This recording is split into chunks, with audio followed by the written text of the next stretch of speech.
நமது மீட்பரும் இரட்சகருமாகிய இயேசு கிறிஸ்துவின் கிருபையும் இரக்கமும் உங்கள் அனைவரோடும் இருக்கட்டும். வாசிக்கலாம். எபிரேயர் 11ஆம் அதிகாரம் வசனம் 6. ஹீப்ரூஸ் 11:6. விசுவாசம் இல்லாமல் தேவனுக்கு பிரியமாயிருப்பது கூடாத காரியம். ஏனென்றால் தேவனிடத்தில் சேர்கிறவன் அவர் உண்டென்றும் அவர் தம்மை தேடுகிறவர்களுக்கு பலன் அளிக்கிறவர் என்றும் விசுவாசிக்க வேண்டும். ஆமென். விசுவாசம் இல்லாமல் தேவனுக்கு பிரியமாயிருப்பது கூடாத காரியம் என்று பார்க்கிறோம் இந்த வசனங்கள்ல. ஸோ பேசிக்கா இன்னைக்கு நம்ம தியானிக்க போற தலைப்பு விசுவாசத்தை குறிச்சுதான். நம்ம எல்லாரும் ஆரம்ப காலகட்டத்தில் கர்த்தராகிய இயேசு கிறிஸ்துவை அறிந்து கொண்டோம். அறிந்து கொஞ்சம் கொஞ்சமா வளர்ந்து பிள்ளைகளாக இருந்த நாம் இன்னைக்கு திடவுணவு உண்கிற பிள்ளைகளாக நம்ம மாறி இருக்கிறோம். ஸோ வளர்ந்து ஸ்பிரிச்சுவலா ஆவிக்குரிய முறையில நிறைய வளர்ந்து வருகிற பிள்ளைகளாக நம்ம இருந்து கொண்டு இருக்கிறோம். அப்போ ஆரம்பத்துல இருந்த விசுவாசத்துல இருந்து இன்னும் அதிகமாக நம்ம எல்லாரும் வளர்ந்துருக்கிறதுக்கு நிறைய வாய்ப்புகள் இருக்குது. ஆனாலும் இப்ப இந்த என்டையர் பைபிள் ஸ்டடி பாத்தீங்கன்னா இது மெச்சோர்டு, அதாவது ஆவியில வளர்ந்தவர்களுக்கு மாத்திரமல்ல, ஆவியில புதிதாக உள்ள வந்தவங்களுக்கும் ஏற்ற ஒரு பைபிள் ஸ்டடி. இது ரெண்டு பேருக்குமே பிரயோஜனமாக இருக்கும். ஸோ ஆவியில இனிஷியலா வருபவர்களுக்கும் சரி, ஆவியில வளர்ந்த பிள்ளைகளுக்கும் சரி, இந்த விசுவாசத்துக்குரிய காரியங்களை நம்ம தியானிக்கலாம். இன்னைக்கு ரொம்ப கிளியரா வசனம் சொல்லுகிறது, விசுவாசம் இல்லாமல் தேவனுக்கு பிரியமா இருப்பது கூறாத காரியம். இப்ப தேவனுக்கு பிரியமாக இருக்கிற பிள்ளைகளாக நம்ம எல்லாரும் இருக்கணும், நம்ம எல்லாரும் வாஞ்சிக்கிறோம், ஆசைப்படுறோம், அதற்குரிய காரியங்களை ஒவ்வொரு நாள் நடப்பிக்கிறோம். ஆனா அடிப்படையாக இருக்கிறது, தேவனுக்கு பிரியமாக இருக்க வேண்டும் என்றால் நமக்கு அடிப்படையான தேவை விசுவாசம். அந்த விசுவாசத்து அளவுகோல்ல பாத்தீங்கன்னா நம்ம எந்த லெவல்ல இருக்கிறோன்றது நமக்கு தான் தெரியும். விசுவாசத்துடைய அளவு எப்படி இருக்கிறது, நான் செய்கிற எல்லா காரியங்களையும் கர்த்தராகிய இயேசு கிறிஸ்துவை நான் முழு நிச்சயமாக விசுவாசித்து செய்கிறேனா, இல்ல சில காரியங்களை செய்து விட்டு சில காரியங்கள் ஏதோ பிரச்சனைகளோ உபத்திரவங்களோ இல்ல நான் நினைக்கிற மாதிரி நடக்காம போகும் பொழுது என் விசுவாசம் குறைகிறதா என்பதை நம்மை நாமே நிதானித்தறிவோம். ஸோ இன்னைக்கு நம்ம ஃபோக்கஸ் பண்ண போறது அந்த விசுவாசத்துக்குரிய அந்த காரியம் தான். அப்போ அந்த விசுவாசம் அதில் நிலைத்திருக்கிற பிள்ளைகளாக நம்ம இருக்கணும்னு பாக்குறோம்.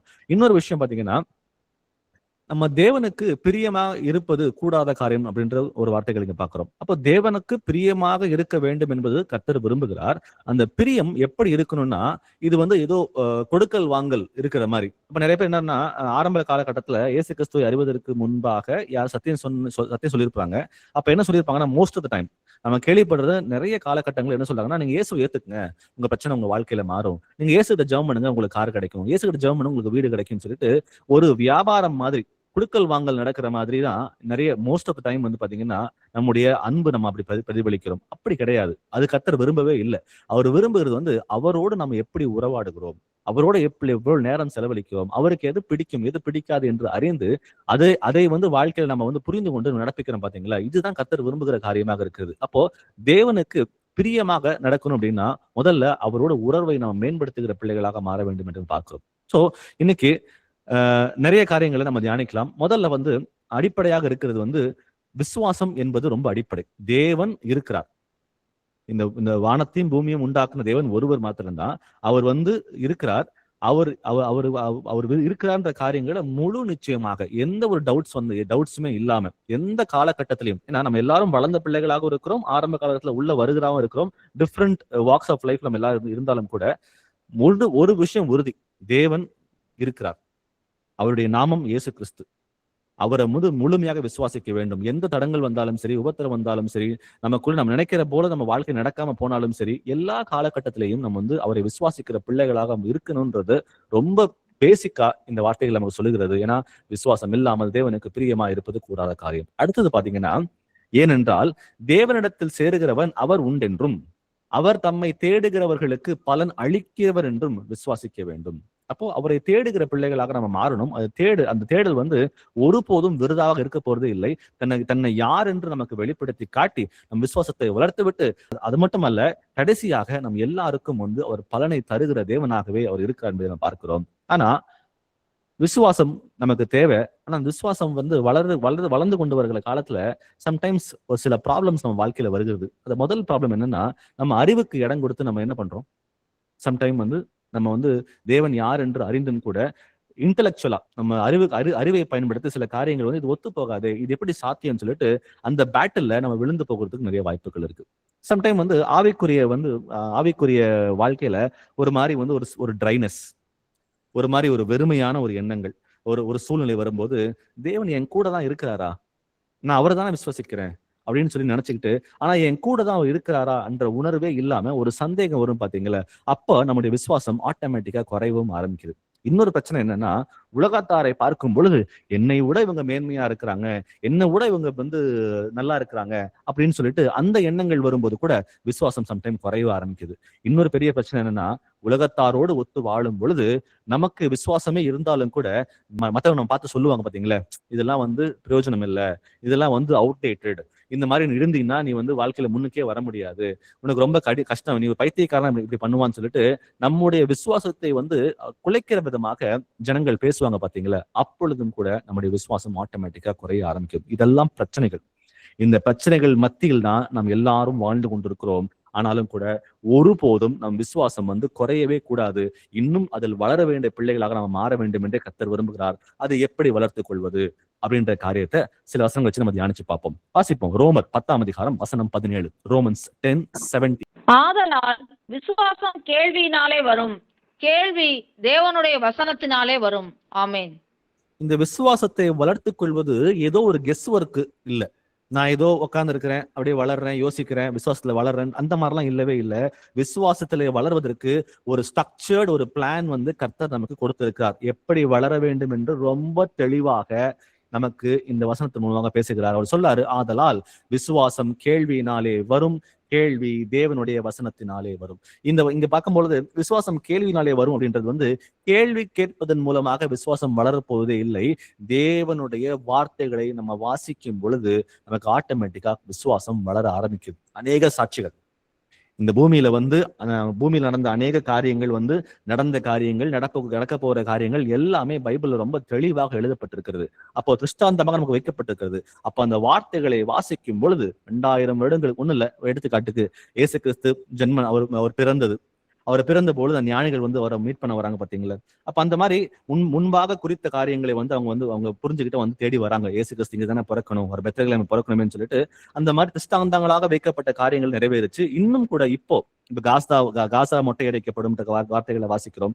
அது வந்து 2500 வருஷங்கள் 3000 வருஷங்களுக்கு முன்பாக எழுதப்பட்ட வசனங்கள் இன்றைக்கு நிறைவேறி கொண்டிருக்கிறது. அப்போ அந்த வார்த்தைகளை வாசிக்க நமக்கு வந்து ஆட்டோமேட்டிக்கா விசுவாசம் வளர்கிறது என்று பார்க்கிறோம். சோ விசுவாசம் வந்து கேள்வியினாலே வருகிறது. தேவனுடைய வசனத்தை நம்ம வந்து கேட்க நமக்கு ஆட்டோமேட்டிக்கா விசுவாசம் வளர்கிறது என்று பார்க்கிறோம். ஒருவேளை உங்களுக்கும் எனக்கும் இன்னைக்கு அவிசுவாசம் ஏதாவது உள்ள வருது அப்படின்னா, ஏன்னா பிசாசானவன் எவனை விழுங்கலாமோ என்று கர்ஜிக்கிற சிங்கம் போல வகை தேடி சுற்றி திரிகிறான். அப்ப ஏதோ ஒரு காலகட்டத்துல எங்கோ ஒரு இடத்துல என்னுடைய விசுவாசம் குறைவதற்கு ஏதாவது ஒரு சூழ்நிலை வருது அப்படின்னா, உடனே நீங்களும் நானும் செய்ய வேண்டிய முதல் காரியம் தேவனுடைய வார்த்தைகளை எடுத்து தியானிக்கும் பொழுது நம்முடைய விசுவாசம் ஆட்டோமேட்டிக்கா அது எலிவேட் ஆகும் அப்படின்னு பார்க்கிறோம். மீண்டும் மீண்டும் வாசிக்க the more exposure to the word of God, the more faith we can build. அப்போ அதிகமாக வந்து வசனங்களுக்கு வந்து நம்ம எக்ஸ்போஷர் கொடுக்க அதிகமாக வாசிக்க அந்த சாட்சிகளை உணர்ந்து அதை புரிந்து கொள்ளும் பொழுது ஆட்டோமேட்டிக்கா நமக்கு வந்து விசுவாசம் வளர்கிறது என்று பார்க்கிறோம். அடுத்தது வாசிங்க, சங்கீதம் 14 வசனம் 1. சாம்ஸ் 14:1. தேவன் இல்லை என்று மதிக்கெட்டவன் தன் இருதயத்தில் சொல்லிக் கொள்கிறான். அவர்கள் தங்களை கெடுத்து அருவருப்பான கிரியைகளை செய்து வருகிறார்கள். நன்மை செய்கிறவன் ஒருவனும் இல்லை. ஆமென். ஆமென். தேவன் இல்லை என்று மதிகேடன் தன் இருதயத்திலே சொல்லுகிறான். இன்னைக்கு அநேகம் பேர் இருக்கிறாங்க. நிறைய பேர் சொல்றது என்னன்னா, தேவன் இல்லை, நான் ஒரு ஏத்திஸ்ட், நான் கடவுள் நம்பிக்கை இல்லாதவன் அப்படின்ற ஒரு கூட்டம் இருக்கிறது. சில பேர் என்ன பண்றாங்க, இந்த உலகத்தை படைத்து இந்த நேச்சர் இருக்கு பாத்தீங்களா, இந்த இயற்கையை வழிபடுகிற கூட்டமும் சில கூட்டங்கள் இருக்கிறது. ஆனா இங்க பாத்தீங்க அப்படின்னா, அந்த இயற்கையே படைக்க தேவன் ஒருத்தர் இருக்கிறான்றது அவங்களுக்கு தெரியல.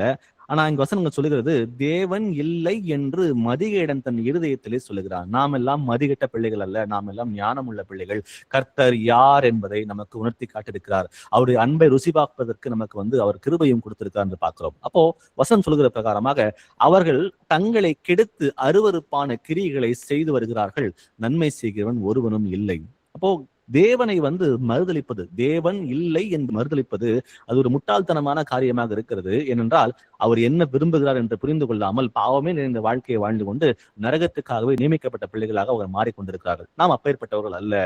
தேவன் இல்லை என்ற அந்த சந்தேகம் நம்ம இருதயத்துல ஒருபோதும் எழும்பு வரக்கூடாதுன்றத நம்ம இந்த வசனங்கள் மூலமா பார்க்கிறோம். வாசிக்கலாம் இன்னும். அப்போஸ்தலர் 17 வசனம் 27. ஆக்ட்ஸ் 17:27. கர்த்தராகிய தம்மை அவர்கள் தடவியாகிலும் கண்டுபிடிக்கத்தக்கதாக தம்மை தேடும்படிக்கு அப்படி செய்தார். அவர் நம்மில் ஒருவருக்கும் தூரமானவர் அல்லவே. ஆமென். சோ கர்த்தராகிய தம்மை அவர் தடவியாகிலும் கண்டுபிடிக்கத்தக்கதாக. அப்போ தேவன் வந்து ரொம்ப தொலைவுல இல்லை. அவர் சொல்ல அந்த இடத்துல தம்மை தேடும்படிக்கு அப்படி செய்தார். அவர் நமக்கும் நம்மில் ஒருவருக்கும் தூரமானவர் அல்லவே. அவர் நமக்கு ரொம்ப அருகிலே இருக்கிறார். நம்ம வந்து அவரை கண்டுபிடிக்கணும். இந்த உலகத்தை அப்படியே பார்த்தோம்னா, இந்த இயற்கை இருக்கிற காரியங்கள், அவர் வந்து ஒரு வார்த்தையினால் உண்டாக்குன இந்த சூரியன், இந்த பிரபஞ்சம் முழுவதுமாக ஒரு வார்த்தை தான் அவர் உச்சரிச்சார். அப்ப அதை பார்க்கும்பொழுது ரொம்ப பிரமிப்பாக இருக்கிறது. செடிகள் வளர்கிற காரியம், மலைகளை பார்க்கிறோம், அருவிகளை பார்க்கிறோம், இயற்கையை பார்க்கிறோம். அவ்வளவு பிரமிக்கக்கூடிய காரியங்களை வந்து ஒரு மனுஷனோ இல்ல தானாகவோ அது உருவாக்க முடியவே முடியாதுன்றதை நம்ம ரொம்ப தெளிவாக இந்த காரியங்களை பார்க்கும்போது நமக்கு வந்து புலப்படுகிறது. அப்போ இந்த அப்பேற்பட்ட தேவன் நமக்கு வந்து இந்த காரியங்கள்லாம் நமக்கு வந்து சொல்லி கொடுத்துட்டு, எப்படியாவது எந்த ரூபத்திலேயாவது அவர் இருக்கிறார், நம்மை வந்து நேசிக்கிறார் என்ற காரியங்களை புரிந்து கொள்வதற்கு இதெல்லாம் வைக்கப்பட்டிருக்கிறது. அவர் சொல்வது போல அவர் நம்மில் ஒருவருக்கும் தூரமானவர் அல்ல. எப்படியாவது ஏதோ ஒரு ரூபத்துல ஏதோ ஒரு காரியத்தின் மூலமாக என் பிள்ளைகளை தெரிந்து கொள்ள வேண்டும் என்று அவர் வந்து விரும்புகிற தேவனாக இருக்கிறார். அப்ப அவரை தேடி நம்ம போகும் பொழுது அவர் யார் என்பதை நமக்கு வெளிப்படுத்துவது அதிக நிச்சயமாக இருக்கிறது. வாசிப்போம். சங்கீதம் 19ஆம் அதிகாரம் வசனம் 1. Psalms 19:1. வானங்கள் தேவனுடைய மகிமையை வெளிப்படுத்துகின்றன, ஆகாய விரிவு அவருடைய கரங்களின் கிரியையை அறிவிக்கிறது. ஆமேன்.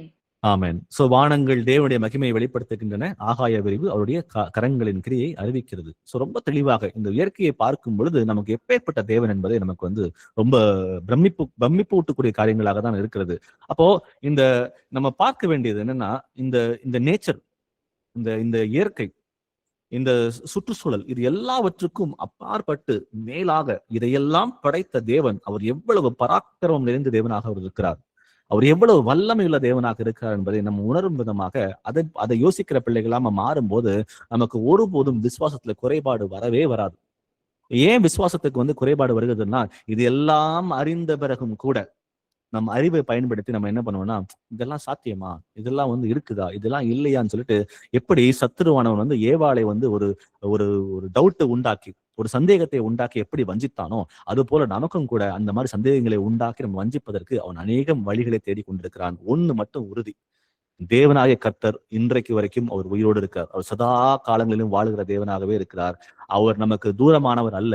எப்படியாவது அவரை வந்து அறிந்து கொள்ள வேண்டும் என்று அவர் நமக்கு ரொம்ப ரொம்ப அன்பாக இருக்கிற தேவனாக இருக்கிறார். நம்ம அவரை கூப்பிடும் பொழுது நம்ம அருகில இருந்து நம்மை ரட்சிப்பதற்கு அவர் வல்லமையுள்ள தேவன் என்பதை உணர்ந்து அவரை தேடுகிற பிள்ளைகளாக நம்ம மாற வேண்டும். ஒருபோதும் அவிசுவாசத்துக்குள்ள போகவே கூடாது என்பதை அவர் விரும்புகிறார். வாசிப்போம். யோவான் 20ஆம் அதிகாரம் வசனம் 29. John 20:29. அதற்கு இயேசு, தோமாவே, நீ என்னை கண்டதினாலே விசுவாசித்தாய், காணாதிருந்தும் விசுவாசிக்கிறவர்கள் பாக்கியவான்கள் என்றார். ஆமென். ஆமென். இயேசு கிறிஸ்து இந்த இடத்துல தோமாவை பேசும்பொழுது அவர் சொல்றாரு, யார் பாக்கியவான்?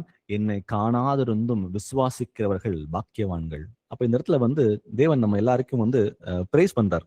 நீ பார்த்து விசுவாசிக்கிறப்பா, உன்னை பார்க்காம விசுவாசிக்கிற கூட்டம் ஒண்ணு இருக்குது, அவங்க எல்லாரும் பாக்கியவான்கள்னு சொல்லி உங்களையும் என்னையும் பார்த்து அந்த காலகட்டத்திலே கர்த்தர் எழுதி வைத்திருக்கிறார். அப்போ பார்த்து விசுவாசிக்கிறது இல்ல, ஒரு பிசிக்கலா ஒரு விஷயம் இருக்கு, நம்ம கண்ணுல தெரியுது, அதை பார்த்து விசுவாசிக்கிறது அல்ல, காணாமல் விசுவாசிக்கிறோம். பாத்தீங்களா, நீங்களும் நானும் பாக்கியவான்களாக மாறுகிறோம். அதுதான் கர்த்தர் விரும்புகிறார். அது சாதாரணமா அவர் சொல்லல, நம்ம ஒவ்வொருவரையும் வந்து அவர் பிரைஸ் பண்ற அந்த இடத்துல, குட் ஜாப், நீங்க வந்து என்ன விசுவாசிக்கிறீங்க, ரொம்ப நல்லது அப்படின்னு சொல்லிட்டு நம்ம ஒவ்வொருவரையும் அவர் வந்து பிரைஸ் பண்ற தேவனாக அவர் இருக்கான்னு பாக்குறோம். அப்போ ஹானஸ் நம்ம வந்து செய்கிற காரியங்கள்ல வந்து விசுவாசிக்கிற விஷயங்களை வந்து கர்த்தர் வந்து அது விருதாவா இல்லை, அவர் பார்க்கிறார் நம்மை, பார்த்து நமக்கு பலனளிக்கிற தேவனாகவே அவர் இருக்கார் என்பதை ரொம்ப தெளிவாக இங்க பார்க்கிறோம். வாசிக்கலாம் இன்னும் ரோமர் 1ஆம் அதிகாரம் வசனம் 20. Romans 1:20. எப்படி என்றால், காணப்படாதவைகள் ஆகிய அவருடைய நித்திய வல்லமை, தேவத்துவம் என்பவைகள் உண்டாக்கப்பட்டிருக்கிறவைகளினாலே உலகம் உண்டானது முதற்கொண்டு தெளிவாய் காணப்படும். ஆதலால் அவர்கள் போக்கு சொல்ல இடமில்லை.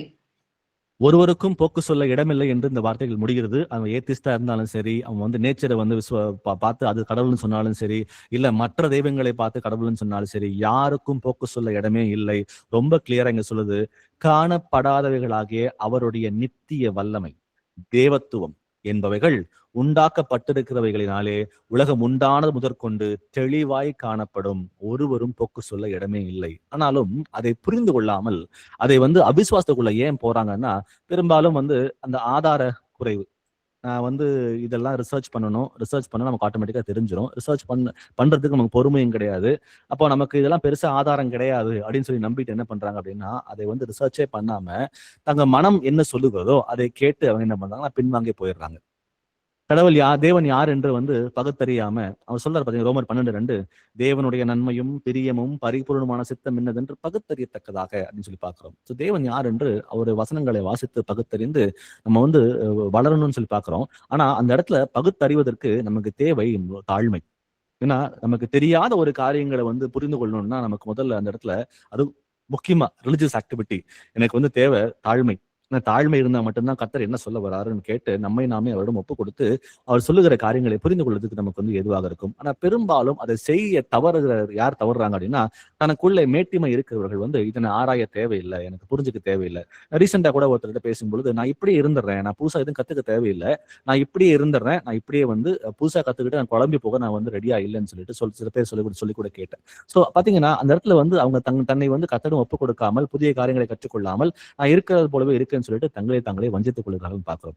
அப்போ இது முதல்ல இவ்வளவு நேரம் பார்த்தது தேவன் என்பவர் ஒரு இருக்கிறார், அது நம்ம எல்லாருக்கும் தெரியும். ஆனா இது எல்லாம் தெரிந்தும் கூட ஏதோ ஒரு காலகட்டத்திலேயே ஏதோ ஒரு காரியத்தின் மூலமாக நம்ம அவிசுவாசத்துக்குள்ள போகவே கூடாது அப்படின்ற விஷயத்த புரிஞ்சுக்கிறதுக்காக தான் இவ்வளவு நேரமா இந்த 6 வசனங்களை நம்ம பார்த்தோம்.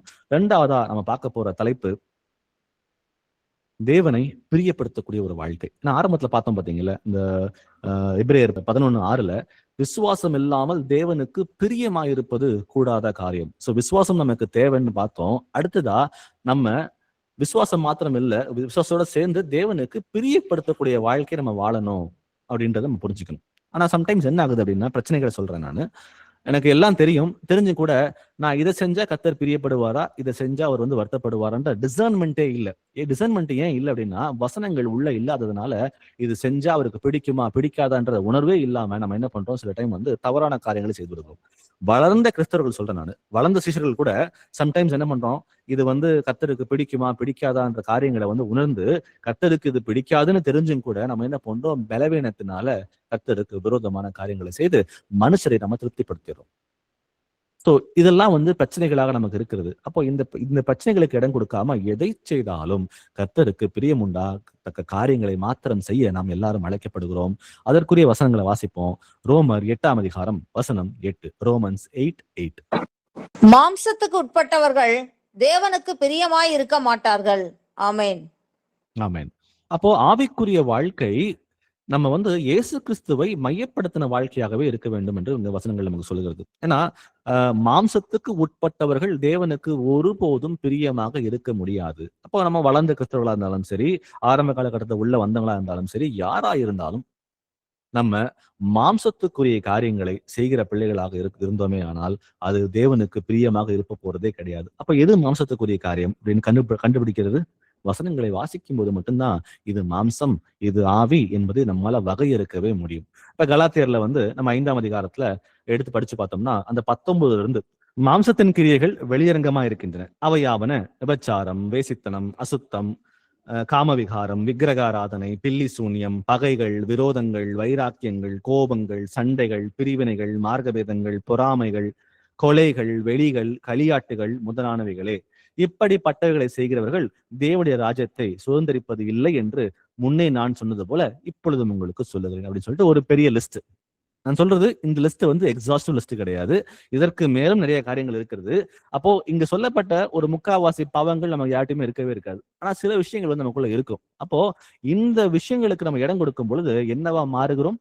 ஒண்ணுமில்ல, திரும்பவும் சொல்றேன், 20 வாசிக்கிறேன். விக்கிரக ஆராதனை, பில்லி சூனியம், பகை, விரோதம், வைராக்கியம், கோபம், சண்டை, பிரிவினை, மார்க்கபேதம், பொறாமை, இந்த மாதிரி விஷயங்கள் வந்து பெரும்பாலும் நம்ம இயேசு கிறிஸ்துவை அறிந்தது பிறகும் கூட நம்முடைய வாழ்க்கையில இருக்கிறதுக்கு நிறைய வாய்ப்புகள் இருக்கு. அப்போ இதுல ஏதாவது ஒண்ணு, இதுல எல்லாமே இருக்குன்னு அவசியம் கிடையாது, ஏதாவது ஒண்ணு இருந்தாலும் கூட வசனம் என்ன சொல்றது, மாம்சத்துக்கு உட்பட்டவர்கள் தேவனுக்கு பிரியமா இருப்பது கூடாத காரியம். அப்போ நமக்குள்ள இருக்குதா இல்லையா என்பதை நம்மை நாமே நிதானித்தறிவோம். இதுக்கு அதிகப்படியாக வசனங்களை வாசிக்கும் பொழுது அந்த வசனங்கள் நம் இருதயத்திலே பிரமாணமாக எழுதப்படுகிறது. பிரமாணமாக எழுதப்பட்ட பிறகு எப்பயாவது ஒரு சூழ்நிலை, பாவம் செய்வது சூழ்நிலை வந்துச்சு அப்படின்னா பரிசுத்த ஆவியானவர் நமக்குள்ள இருந்து பாவத்தை குறித்தும் நீதியை குறித்தும் நியாய தீர்ப்பை குறித்தும் அவர் கண்டித்து உணர்த்துகிற தேவனாகவே இருக்கிறார். அப்போ ஆவியிலே நடத்தப்படுகிற பிள்ளைகளாக நம்ம மாறும்போது நாம் எல்லாரும் தேவனை திருப்திப்படுத்தக்கூடிய பிள்ளைகளாகவே, அவரை பிரியப்படுத்தக்கூடிய பிள்ளைகளாகவே நாம் மாறுகிறோம். வாசிப்போம் யோவான்ல 14ஆம் அதிகாரம் வசனம் 15. ஜான் 14:15. நீங்கள் என்னிடத்தில் அன்பாய் இருந்தால் என் கற்பனைகளை கைக்கொள்ளுங்கள். ஆமென். ஆமென். சோ 2 காரியங்களை பார்க்கிறோம் இந்த இடத்துல. அன்பா இருக்கணும், அன்பா இருக்கிறது மாத்திரமல்ல, கற்பனைகளை கை கொள்ள வேண்டும். உங்களை நேசிக்கிற ஆண்டவரேன்னு சொல்லிட்டு கற்பனைகளை கீழ்ப்படியாம போனோம் அப்படின்னா அது அன்பே இல்லை. ஏனால் நீங்கள் இடத்தில் அன்பா இருந்தால் என் கற்பனைகளை கை கொள்ளுங்கள். அன்பும் கீழ்ப்படிதலும் ஒன்றோடு ஒன்று இணைந்தே இருக்கிறது. நல்லா புரிஞ்சுக்கணும் இந்த இடத்துல. அன்பு செய்யறேன்னு சொன்னோம்னா இயேசு கிறிஸ்து ரொம்ப பிடிக்கும், அவரை நான் அன்பு செய்யறேன் அப்படின்னு சொல்லுகிற பிள்ளைகளாக நம்ம எல்லாரும் இருக்கிறோம். அப்படி இருக்கிறோம்னா நம் கற்பனைகளை கை கொள்ளுகிறவளாக இருந்தா மட்டும்தான் அந்த அன்புக்கு பூரணப்படும், இல்லைன்னா அன்பு பூரணப்படாது. அவர் சொல்றாரு, அந்நாட்களிலே கர்த்தாவே கர்த்தாவே உமது நாமத்தினாலே தீர்க்க தரிசனம் உரைத்தோம் அல்லவா, உமது நாமத்தினாலே அற்புதங்களை செய்தோம் அல்லவா அப்படின்னு சொல்லும் பொழுது அவர் சொல்றாரு, அக்கிரம செய்கைக்காரரை என்னை விட்டு அகன்று போங்கள் அப்படின்றாரு. அப்போ அவர்கள் எல்லாரும் கிறிஸ்தவர்கள் தான்.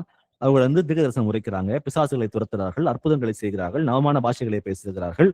இது எல்லாம் செய்தும் கூட அவர்களை பார்த்து ஆண்டவர் சொல்றாரு, அக்கிரம செய்கைக்காரரே என்னை விட்டு அகன்று போங்கள்.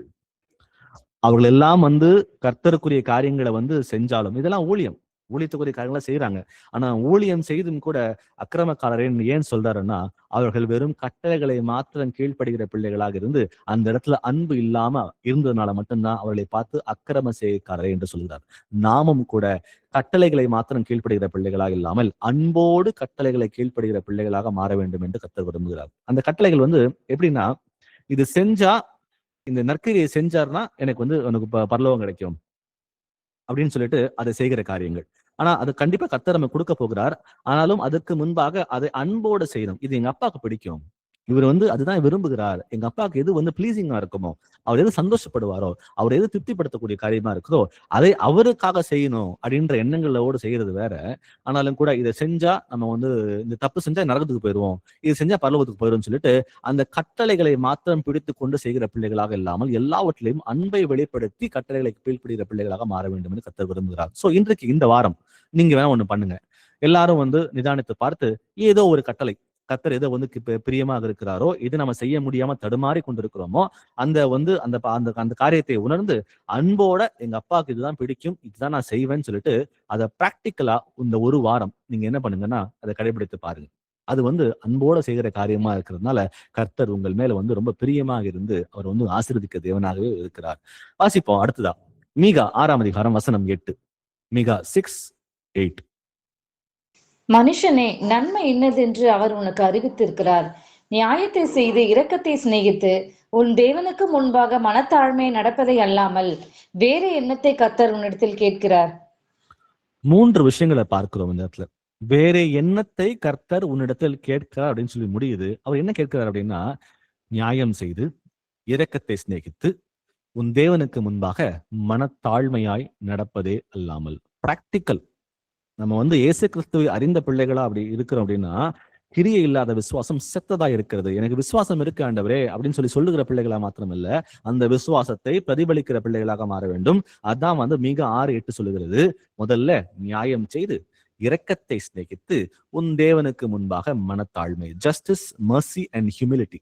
இந்த 3 விஷயங்கள் நம்ம வந்து செய்யும் பொழுது வெளிப்புறமாக நம்ம நியாயம் செய்யும் பொழுதோ, இரக்கத்தை சிநேகித்து மற்றவர்களுக்கு அன்பு காட்டும் பொழுதோ, தேவனுக்கு முன்பாக மனத்தாழ்மையா நடக்கும் பொழுதோ, இது எனக்கு மாத்திரமல்ல, நான் பிரகாசித்து எரிகிற ஒளியாக என்னை மற்றவர்கள் பார்க்கும் பொழுது என் மூலமாக தேவனுடைய நாமம் அங்கே மகிமைப்படுகிறது. அப்போ நம்ம செய்கிற ஒவ்வொரு விஷயத்திலையும் வந்து கர்த்தருடைய நாமம் மகிமைப்படுகிறது. இதன் மூலமாக நாம் தேவனை வந்து திருப்திப்படுத்தக்கூடிய பிள்ளைகளாக, அவரை பிரியப்படுத்தக்கூடிய பிள்ளைகளாக நம்ம மாறுகிறோம் என்று பார்க்கிறோம். வாசிப்போம் 1 தெசலோனிக்கேயர் 2ஆம் அதிகாரம் வசனம் 4. 1 Thessalonians 2:4. சுவிசேஷத்தை எங்களிடத்தில் ஒப்புவிக்கத்தக்கதாய் தேவன் எங்களை உத்தமர் என்று எண்ணினபடியே நாங்கள் மனுஷருக்கு அல்ல, எங்கள் இருதயங்களை சோதித்தறிகிற தேவனுக்கே பிரியம் உண்டாக பேசுகிறோம். ஆமென். ஆமென். ஆமென். சுவிசேஷத்தை எங்களிடத்தில் ஒப்புவிக்கத்தக்கதாய் தேவன் எங்களை உத்தமர் என்று எண்ணினபடியே. இது யாருக்கு நினைக்கிறீங்க? இது உங்களுக்கும் எனக்கும் தான். தேவனே உங்களை என்னையும் பார்த்து உத்தமன், எதுக்கு? சுவிசேஷத்தை இவங்க மூலமா மற்றவங்களுக்கு அறிவிப்பதற்கு என்னுடைய பிள்ளைகள் உத்தமர்கள் என்று அவர் எண்ணினபடியே, God feels you are worthy. நீங்களும் நானும் இந்த காரியத்தை செய்வதற்கு நம்ம உத்தமராக இருக்கிறோம் என்பது கர்த்தரே நிர்ணயித்த காரியம். ஒரு ஃபர்ஸ்ட் விஷயம் இதுல புரிஞ்சுக்கிறது. சோ சுவிசேஷத்தை எங்களிடத்தில், அதாவது நீங்களும் நானும் எங்களிடத்தில் ஒப்புவிக்கத்தக்கதாய் தேவன் உங்களையும் என்னையும் உத்தமர் என்று எண்ணினபடியே, நாங்கள் மனுஷருக்கு அல்ல, God feels that we are worthy. நீங்களும் நானும் உத்தமன் என்று கர்த்தர் விரும்புகிறார். உத்தமராக அவர் கண்களுக்கு நாம தென்படுகிறோம். அப்ப நம்ம என்ன பண்ணணுமாம்? மனுஷருக்காக அல்ல, நாம் எதை செய்தாலும் அது மனுஷருக்கென்று செய்யாமல் எங்கள் இருதயங்களை சோதித்தறிகிற தேவனுக்கே பிரியம் உண்டாக பேசுகிறோம். அப்போ நம்ம எல்லாரும் சத்திய சுவிசேஷத்தை வெளியே அறிவிப்பதற்காக அழைக்கப்பட்ட பிள்ளைகள். நம்ம எல்லாருக்கும் ஒரு ரெஸ்பான்சிபிலிட்டி இருக்குது. நம்ம எல்லாருக்கும் ஒரு வேலை கொடுக்கப்பட்டிருக்குது. அந்த வேலையின் மூலமாக நம்ம எல்லாருக்கும் இந்த கடமையாக கர்த்தர் நியமித்திருக்கிறார். நமக்கு எல்லாருக்கும் ரெஸ்பான்சிபிலிட்டி இருக்குது. அப்போ அவர் நமக்கு ஒப்புவித்திருக்கிற இந்த காரியத்தை நாம் மனுஷருக்காக செய்யாமல் நம் தேவனுக்கென்றே செய்ய வேண்டும். இன்னொரு வார்த்தை இங்க பயன்படுத்துகிறார் பாத்தீங்கன்னா, எங்கள் இருதயங்களை சோதித்து அறிகிற. எப்படி அழிந்து போகிற பொன் அக்கினியினாலே அது பரிசுத்தமாக்கப்படுகிறதோ, அதுல உள்ள இருக்கிற அழுக்கு எல்லாத்தையும் எடுத்து நீக்கி வெளியே போட்டுட்டு அந்த நெருப்புல உள்ள போடும் பொழுது அந்த தங்கம் எவ்வளவு அழுக்கா இருந்தாலும் சரி, எப்படி அது புடமிடப்பட்டு அது பரிசுத்தம் உள்ள சொக்கத்தங்கமாக, அது பசும் பொன்னாக அது மாறுகிறதோ, அது போல உங்களுடைய இருதயத்தையும் என்னுடைய இருதயத்தையும் சோதித்து அறிகிற தேவன் ஆக அவர் இருக்கிறார். அப்போ அந்த சோதித்தருகிற தேவனுக்கு முன்பாக நம்ம என்ன பண்ணணுமா? தேவனுக்கே பிரியமுண்டாக பேச வேண்டும். எதை செய்தாலும் அது அவருக்கே பிரியமுண்டான காரியங்களை நடப்பிப்பதற்காகவே கிறிஸ்து இயேசுவுக்குள் நீங்களும் நானும் மீண்டுமாக சிருஷ்டிக்கப்பட்டிருக்கிறோம். வாசிப்போம் கொலோசியர் 3ஆம் அதிகாரம் வசனம் 22 முதல் 24 வரை. கொலோசியன்ஸ் 3:23-24. நீங்கள் கர்த்தராகிய கிறிஸ்துவை சேவிக்கிறதினாலே சுதந்திரமாகிய பலனை கர்த்தராலே பெறுவீர்கள் என்று அறிந்து, எதை செய்தாலும் அதை மனுஷர்களுக்கென்று செய்யாமல் கர்த்தருக்கென்றே மனப்பூர்வமாய் செய்யுங்கள். ஆமென். ஆமென். சோ இப்ப நம்ம வாசித்தது 1 தெசலோனிக்கேயர் 2:4, கொலோசியர் 3:23-24 பாத்தீங்கன்னா, இப்ப சொல்லுது இந்த வசனம், நீங்கள் கர்த்தராக இயேசு கிறிஸ்துவை சேவிக்கிறதுனாலே சுதந்திரமாகிய பலனை கர்த்தராலே பெறுவீர்கள் என்று அறிந்து. அப்போ மனுஷருக்காக இந்த காரியத்தை நம்ம செய்ய போறது இல்லை, நம்ம கர்த்தருக்காக செய்ய போகிறோம். அப்போ நமக்கு ரிவார்டு நம்ம நினைக்கிறது போல இன்ஸ்டன்டா வரப்போறது கிடையாது. அவர் அவருக்குன்னு ஒரு காலகட்டம் இருக்கிறது. நம்ம அந்த சுதந்திரமாகிய பலனை கர்த்தராலே கண்டிப்பாக பெறுவோம் என்று இந்த வார்த்தைகள் முழு நிச்சயமாக அது சொல்லுகிறது.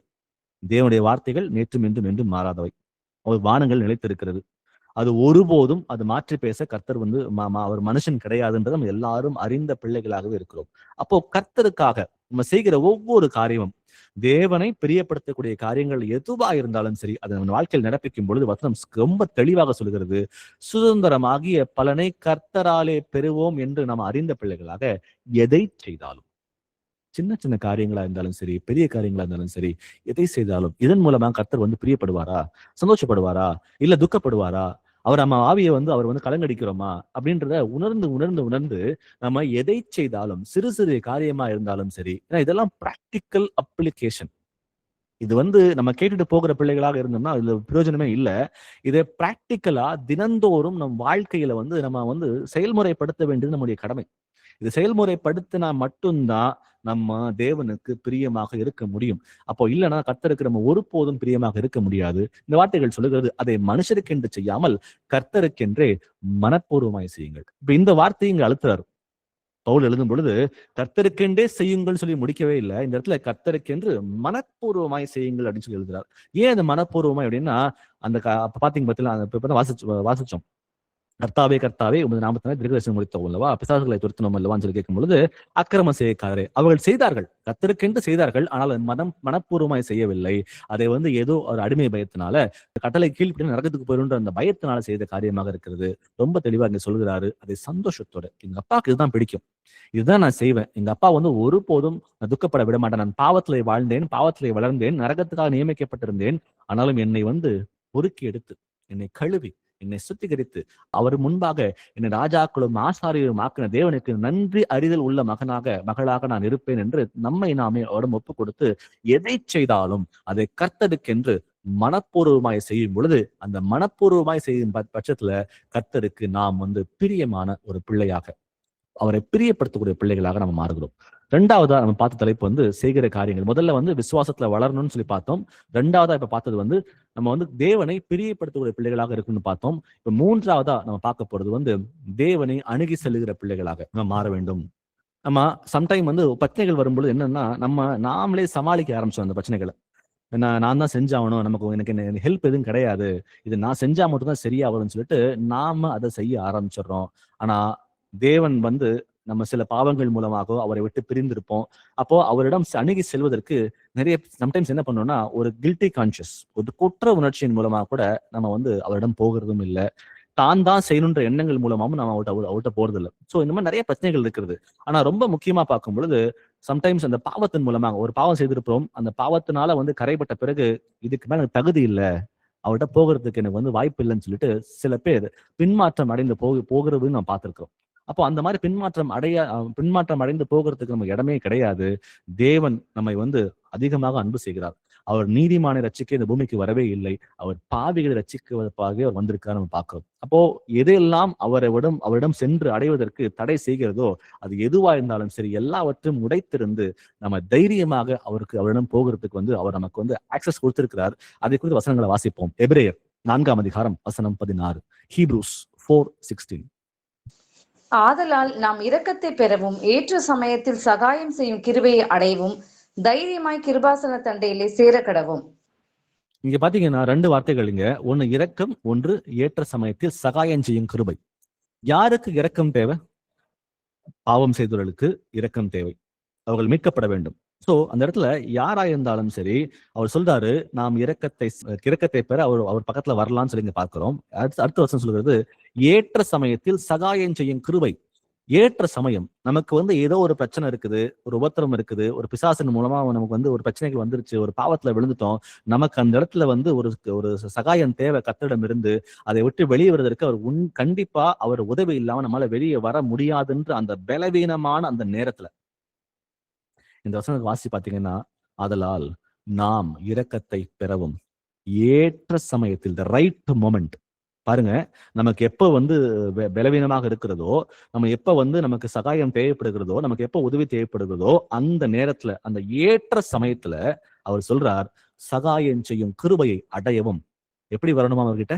தைரியமாய் கிருபாசன தண்டையிலே சேரக்கடவோம். தேவன் நம்மை வெறுத்து ஒதுக்குற தேவன் அல்ல, நமக்காக காத்து கொண்டிருக்கிறவர், நமக்காக தன்னை உயிரையே கொடுத்த தேவனாக அவர் இருக்கிறார். அப்ப அவரிடம் வந்து நம்ம போகும் பொழுது தைரியமாக, ஃபுல் கான்பிடன்ஸ், எங்க அப்பா கிட்ட போனா எனக்கு இது நடக்கும், எனக்கு இரக்கத்தை காண்பிப்பார், எனக்கு வந்து சகாயம் செய்கிற கிருபை அவரிடம் இருக்கிறது என்ற அந்த தைரியத்தோட நம்ம அவரிடம் போகும் பொழுது கண்டிப்பா நமக்கு அவர் உதவி செய்கிறவராகவே இருக்கிறார். ஆனா அந்த தைரியமாய் போகிற விஷயத்த வந்து தப்பா புரிஞ்சுக்கிட்டு பாவம் எல்லாம் செஞ்சுக்கிட்டு திரும்ப திரும்ப போய் மன்னிப்பு கேட்டுட்டு அரகன்ஸோட இவர்கிட்ட போனா அவர் மன்னிப்பாருன்ற அந்த அரகன்ஸோட நம்ம யாரும் போகக்கூடாது. அந்த தாழ்மையுள்ள இருதயத்தோட, நம்ம தப்பு செஞ்சுட்டு ஆண்டவரே என்ன மன்னிங்க, இது செய்ய மாட்டேன், எனக்கு உதவி செய்யுங்க, விட்டு வெளியே வரதுக்குன்னு சொல்லிட்டு தாழ்மையுள்ள இருதயத்தோட அவரிடம் நிற்கும் பொழுது, தைரியமாக நிற்கும் பொழுது அவர் நமக்கு கிருபை செய்யறதுக்கு ஆயத்தமாக இருக்கிறார் பார்க்கிறோம். வாசிப்போம் மத்தேயு 11ஆம் அதிகாரம் வசனம் 28 முதல் 29 வரை. Matthew 11:28-29. வருத்தப்பட்டு பாரம் சுமக்கிறவர்களே, நீங்கள் எல்லாரும் என்னிடத்தில் வாருங்கள், நான் உங்களுக்கு இளைப்பாறுதல் தருவேன். நான் சாந்தமும் மனத்தாழ்மையுமாய் இருக்கிறேன்.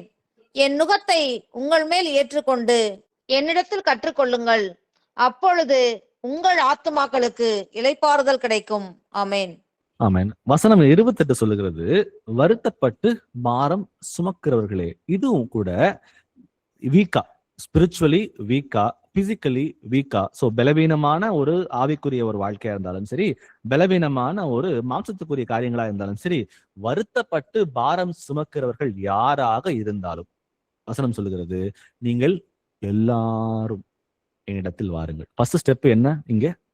எனக்கு வருத்தமா இருக்கு, எனக்கு பாரமா இருக்கு, எனக்கு சுமையா இருக்கு, தாங்க முடியல அப்படின்னு சொல்லி ஒரு சூழ்நிலை வரும் பொழுது, இங்க அவிசுவாசத்துக்குள்ள யாரும் போய் விடாமல் அந்த இடத்துல கர்த்தர் சொல்கிற முதல் காரியம், நீங்கள் எல்லாரும் என்னிடத்தில் வாருங்கள். ப்ராமிஸ் பண்றாரு, நீங்க வரும் பொழுது நான் உங்களுக்கு இளைப்பாறுதல் தருவேன். வருத்தப்பட்ட சூழ்நிலையில கர்த்தரிடம் அணுகி செல்லும் பொழுது நம் எல்லாருக்கும் இளைப்பாறுதல் உண்டு. அப்ப அடுத்ததா அந்த 29ஆம் வசனம் சொல்லுகிறது, அவர் எப்படிப்பட்ட தேவன்? நான் சாந்தமும் மனத்தாழ்மையும் மாயிருக்கிறேன், என் நுகத்தை உன்மேல் ஏற்றுக்கொண்டு என்னிடத்தில் கற்றுக்கொள்ளுங்கள், அப்பொழுது உங்கள் ஆத்துமாக்களுக்கு இளைப்பாறுதல் கிடைக்கும். இங்க கண்டிஷன், சரிங்களா? கர்த்தரிடம் வருத்தப்பட்டு பாரம் சுமக்கும் பொழுது அவரிடம் அணுகி சென்றோம்னா கண்டிப்பா நமக்கு இளைப்பாறுதல் உண்டு. அந்த இளைப்பாறுதலுக்குள்ள போகிறதுக்கு முன்பாக அவர் இங்க என்ன சொல்றாருன்னா, என்னிடத்தில் கற்றுக்கொள்ளுங்கள், என்னுடைய கட்டளைகள் என்னவென்று நீங்கள் அறிந்து கொள்ளுங்கள். அந்த கட்டளைகளை அறிந்து அதற்கு கீழ்ப்படுகிற பிள்ளைகளாக மாறும் பொழுது நிச்சயமாக நம் ஆத்துமாக்களுக்கு இளைப்பாறுதல் உண்டு. ஸோ இன்னைக்கு இந்த வசனங்களை நம்ம எல்லாரும் ஜெபத்துல அநேக முறை சொல்லி சொல்லி ஜெபிக்கிற பிள்ளைகளாக இருக்கிறோம். அப்போ சொல்லிட்டு நம்ம என்ன பண்றோம்? எக்ஸ்பெக்ட் பண்றோம், என் வாழ்க்கையில பிரச்சனைகள் மாறணும், எனக்கு இளைப்பாறுதல் வரணும் அப்படின்னு எல்லாரும் விசுவாசிக்கிற பிள்ளைகளாக இருக்கிறோம். அப்போ வருத்தப்பட்டு பாரம் சுமந்து கர்த்தரிடம் சென்று இளைப்பாறுதலுக்கு மாத்திரம் காத்து கொண்டிருக்கிற பிள்ளைகளாக இருக்கிறோமா, இல்லை வருத்தப்பட்டு பாரம் சுமந்து கர்த்தரிடம் சென்று அவர் கட்டளைகளையும் நியமங்களையும் கண்டுபிடிச்சு அதை படிச்சு உணர்ந்து பாவங்களை அறிக்கையிட்டு அந்த கட்டளைக்கு கீழ்ப்படுகிற பிள்ளைகளாக நம்ம மாறி வருகிறோமா என்பதை நம்மை நாமே நிதானித்து அறிவோம். நம்ம கீழ்ப்படியும் போது மாத்திரம்தான், கட்டளைகளை கற்றுக்கொண்டு நம்ம கீழ்ப்படியும் போது மாத்திரம்தான் நம் ஆத்துமாக்களுக்கு இளைப்பாறுதல் வரும் என்பதை இந்த 2 வசனங்கள் நமக்கு ரொம்ப தெளிவாக நமக்கு சொல்லிக் கொடுக்கிறது. சோ ரெஸ்ட், நமக்கு ரெஸ்ட் வேணும், இளைப்பாறுதல் வேணும் அப்படின்னா நம்ம கர்த்தரிடமிருந்து நிறைய காரியங்களை கற்றுக்கொள்ளுகிற பிள்ளைகளாக மாற வேண்டும். கற்றுக்கொள்கிறது மாத்திரமல்ல, அந்த கற்ற பிறகு அதை பிரதிபலிக்கிற பிள்ளைகளாக, வாழ்க்கையில பயன்படுத்துகிற பிள்ளைகளாக, கீழ்ப்படுகிற பிள்ளைகளாக மாறும் பொழுது நம்ம எல்லாருக்கும் இளைப்பாறுதல் உண்டு. ஒருவேளை நம்ம இவ்வளவு காரியங்களை செஞ்சு கூட நமக்கு இளைப்பாறுதல் இல்லை அப்படின்னா நம்ம எல்லாம் தெரிந்தும் நம்ம கீழ்ப்படுகிறோமா கீழ்ப்படியாம இருக்கிறோமா என்பதை நம்மை நாமே நிதானித்து அறிவோம். யாக்கோபு 4ஆம் அதிகாரம் வசனம் 8, ஜேம்ஸ் 4:8. தேவனிடத்தில் சேருங்கள், அப்பொழுது அவர் உங்களிடத்தில் சேருவார். பாவிகளே, உங்கள் கைகளை சுத்திகரியுங்கள், இருமனம் உள்ளவர்களே, உங்கள் இருதயங்களை பரிசுத்தமாக்குங்கள். ஆமென். ஆமென். இந்த முதல் பகுதியில வசனம் சொல்லுது, தேவனிடத்தில் சேருங்கள், அப்பொழுது அவர் உங்களிடத்தில் சேருவார். தேவன் நம்ம யாரையும் விட்டு அவர் நம்ம ஒதுக்குனது கிடையாது. நீ என்னை விட்டு போயிரு அப்படின்னு சொல்ற தேவன் இல்ல, நீங்க எல்லாரும் என்கிட்ட வாங்கன்னு சொல்ற தேவன் நம்முடைய தேவன். அப்போ இந்த வசனங்கள் படியாக நம்ம பார்க்கும் பொழுது அவர் நம்ம விட்டு பிரிந்திருக்கிறார். யாரை விட்டு பிரிந்திருக்கிறார்? பாவிகளை விட்டு பிரிந்திருக்கிறார். அதான் வசனம் சொல்லுது, தேவனிடத்தில் சேருங்கள். தேவனிடத்தில் ஆல்ரெடி இருக்கிறவங்களை பத்தி இங்க பேசல, தேவனிடமிருந்து பிரிந்த மக்களை பார்த்து இந்த வசனங்கள் சொல்லுகிறது. அப்ப யாரு தேவனை விட்டு யார் பிரிந்திருப்பார்கள்? பாவமே வாழ்க்கையாக வாழ்ந்து கொண்டிருக்கிறவர்கள், துன்மார்க்கமாக வாழ்ந்து கொண்டிருக்கிறவர்கள். ஏன்னா அவர்களை ரட்சிக்கத்தான் கர்த்தர் வெளிப்பட்டார்னு பாக்குறோம். சோ ஒருவேளை நம்ம பாவிகளா இருந்தோமே ஆனால் இந்த வசனங்களை வாசிக்கும் பொழுது கர்த்தர் சொல்லுகிறார், தேவனிடத்தில் சேருங்கள். நம்ம தான் கர்த்தரிடம் அணுகி வர வேண்டும். அவர் நமக்கு தூரமானவர் அல்ல. நாம தான் அவரை விட்டு பிரிந்து இந்த பாவத்தின் மூலமாக தள்ளி போயிட்டோம். ஆனா இன்றைக்கு நம்ம அவருக்கு ஒவ்வொருவரையும் அழைக்கிறார். ஏன்னா நிறைய விஷயங்களை ஒதுக்கி வந்துட்டோம், நிறைய பாவங்களை விட்டு வந்துட்டோம்.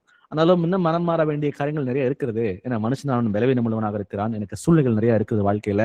நான் வைராக்கியமா கர்த்தருக்கு வாழும் நினைச்சா கூட ஏதோ ஒரு விஷயங்கள் ரூபத்தினால எனக்கு சில பாவங்களை செய்வதற்கு சத்துருவானன் வலையை விரிக்கிறான். நானும் கூட மதி இல்லாமல் அந்த பாவத்தை விழுந்துடுறேன். அப்போ எனக்கும் கர்த்தருக்கும் ஒரு பெரிய பிரிவினை இருக்கிறது. தூரமாக நான் இருக்கிறேன். ஆனா இன்றைக்கு முடிவெடுத்து, ஆண்டவரே நான் பாவம் செய்த தவறு என்ன மன்னிங்க, நான் உங்ககிட்ட வரேன் நம்ம சொல்லும் பொழுது அடுத்த ஆக்ஷன் என்னன்னு பாத்தீங்கன்னா, அப்பொழுது அவர் உங்களிடத்தில் சேருவார். Full stop. அவர் யோசிப்பாருன்னு சொல்லி எழுதவே இல்லை. கண்டிப்பா நம் அருகாமையிலே அவர் நிற்பார். ஏன்னா அவரு வாசப்படியில நின்று கதவை தட்டுகிறேன், ஒருவன் கதவை திறந்தால் அவனுடைய நான் போஜனம் பண்ணுவேன்னு சொல்லி கர்த்தர் சொல்லுகிறார். Is waiting for the opportunity to enter into us. நம்மை சுத்திகரிப்பதற்கு அவர் உண்மையும் நீதியும் உள்ள தேவனாக அவர் காத்து கொண்டிருக்கிறார். அடுத்த வார்த்தைகளை பாருங்க. பாவிகளே, யாக்கோபுல எழுதப்பட்டது சபையாருக்கு. அந்த சபையாரை பார்த்து அவர் சொல்லுகிறார், பாவிகளே, உங்கள் கைகளை சுத்திகரியுங்கள். என் கைகளை நான் எப்படி சுத்திகரிப்பது? நான் செய்த பாவங்களை உணர்ந்து அதை வாயார அறிக்கையின் மூலமாக என் கைகள் சுத்திகரிக்கப்படுகிறது, அந்த பாவங்கள் மன்னிக்கப்படுகிறது. அது மாத்திரமல்ல, இரு மனம் உள்ளவர்களே, உங்கள் இருதயங்களை பரிசுத்தமாக்குங்கள். அப்போ பாவங்களை அறிக்கையிடுகிற பிள்ளைகளாக மாத்திரமில்லாமல் 2வது பகுதியாக இருதயத்தை பரிசுத்தம் பண்ண வேண்டும். அப்ப பாவத்தை மீண்டுமாக செய்யாமல் ஒரு மனம் திரும்புதல் உள்ள ஒரு வாழ்க்கையை வாழவே நாம் அழைக்கப்படுகிறோம். அதான் வசனம் சொல்லுது இங்க. சுத்திகரிக்கவும் வேண்டும், சுத்திகரிக்கிறது மாத்திரமல்ல பரிசுத்தமும் ஆக்க வேண்டும். ஏன்னா இந்த சின்ன பிள்ளைகள் சொல்றது போலதான் 2 விஷயங்கள் இருக்கு. ஒண்ணு ஃபர்கிவ்னஸ், ஒண்ணு ரெப்பெண்டன்ஸ்.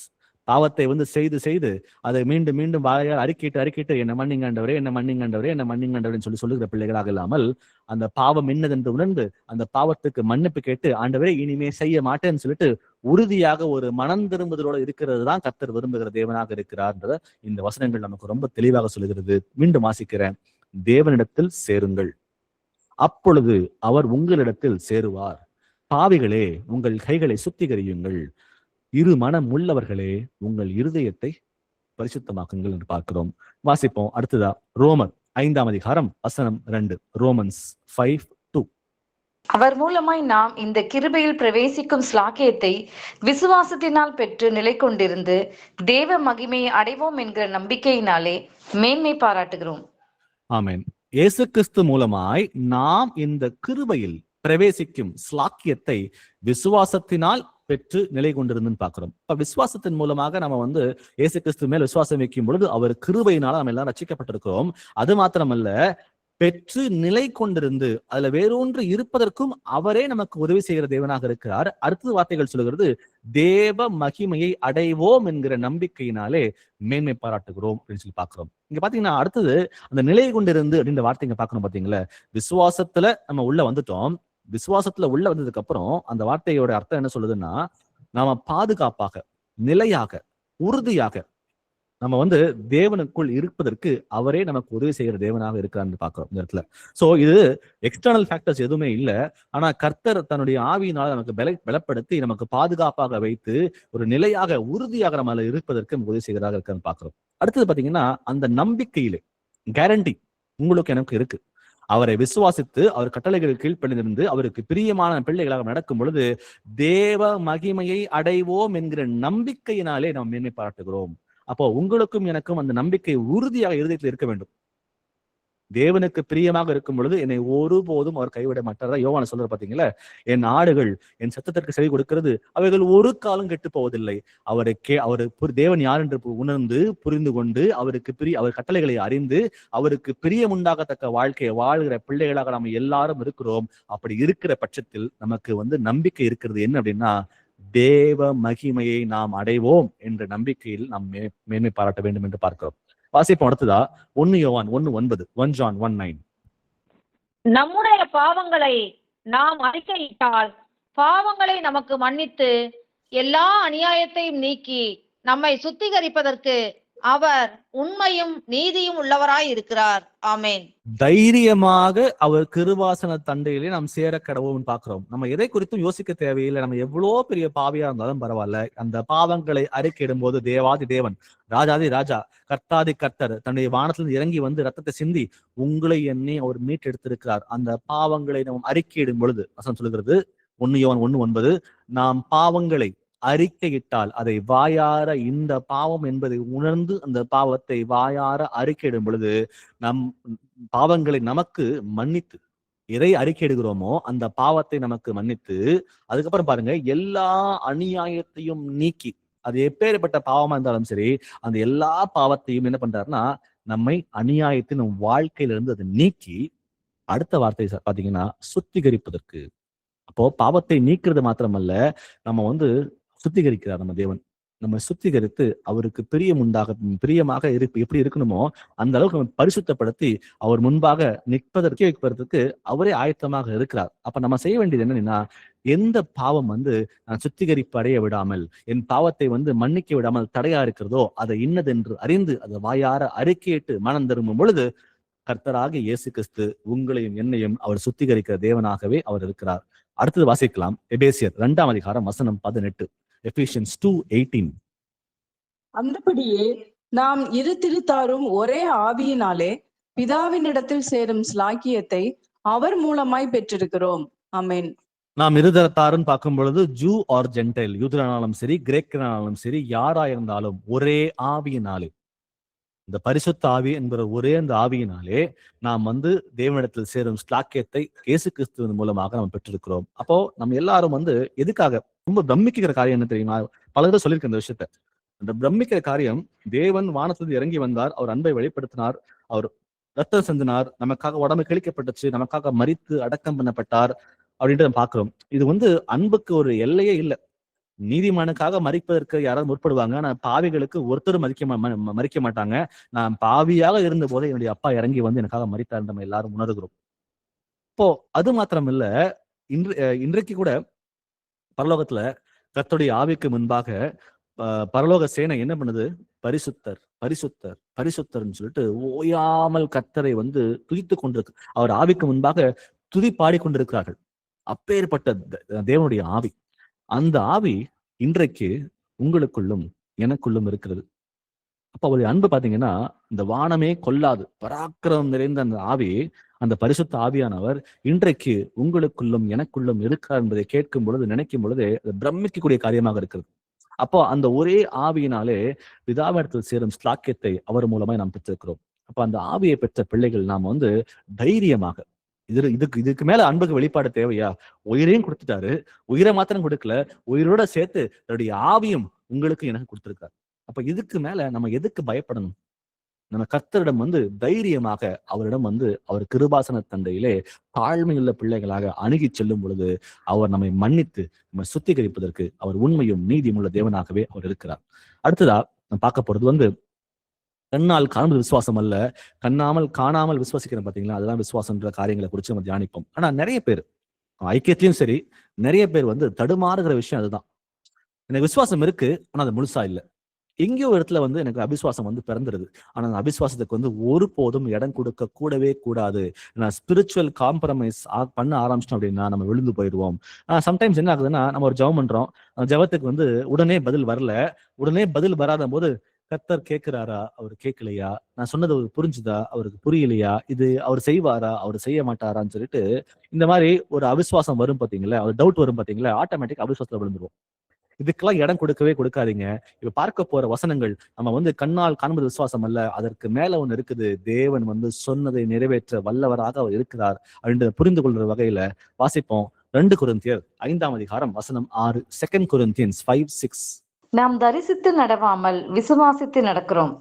அப்போ நான் தொட்டு பார்க்கணும், என் கண்ணால பார்க்கணும், என் காதால கேட்கணும், அதை உணரணும், நான் டேஸ்ட் பண்ணணும்னு சொல்லிட்டு இந்த 5 புலன்களுக்கு வந்து இடம் கொடுக்கிற வரது விசுவாசம் அல்ல.